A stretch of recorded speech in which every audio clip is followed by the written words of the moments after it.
Your commitment to Somerville's health and happiness is really clear. I mean, I have this, strong memory of the stairs in City Hall, where you're encouraging your workers to climb up the stairs, but you get the calorie counts on each each step of how much you're losing. And you've done now 3 waves of something that's you're a pioneer in cities around the world, a happiness survey, right? For your city. Tell us about that. How did it happen? What's it?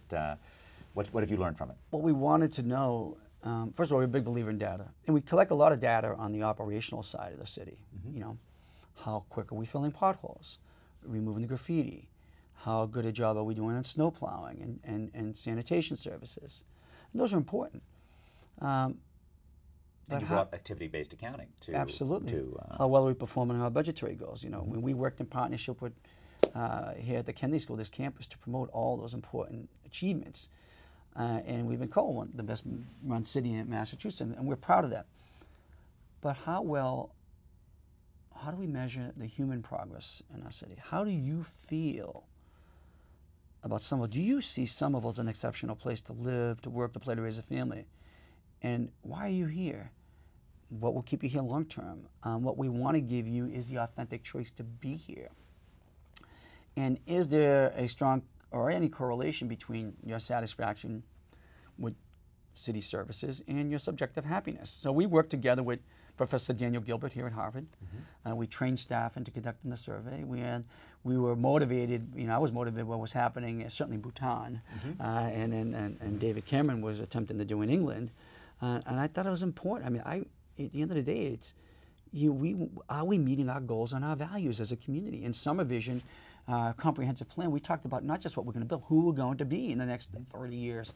And we want to be an exceptional place to live, work, play, raise a family. Are we meeting our goals, our objectives? So we conducted surveys. We do that every 2 years. The first one was 2011, 2013, and recently 2015. And we saw, on average, at a scale of 1 to 10, people were very happy, 7.5 and 8 in some cases, and that we found out that people in one part of the city were, statistically and significantly more happier than the remainder of the city, and we found a correlation because they got their net zero recycling containers as part of a pilot, and they were really happy about that. Sometimes your subjective happiness, it's about that one thing. You wouldn't know without the data, right? So we saw good justification to say we should promote this and be free for the rest of the city. We also found, that people would say to us that it's the investment in the civic events, the community events that make them feel they vested in strong connection to the community and have them think about how to stay here longer term.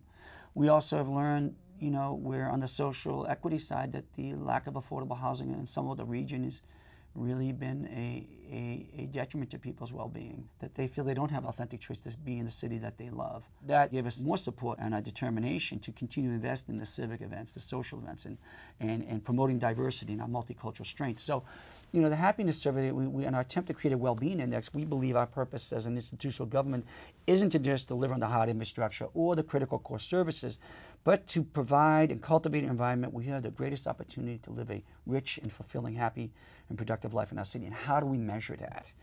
And so the happiness survey now, and we'll conduct our 4th round in 2017, continues to guide us on different policy questions and identify opportunities where we can invest. And it's another form of data that's really important, I think, to govern successfully.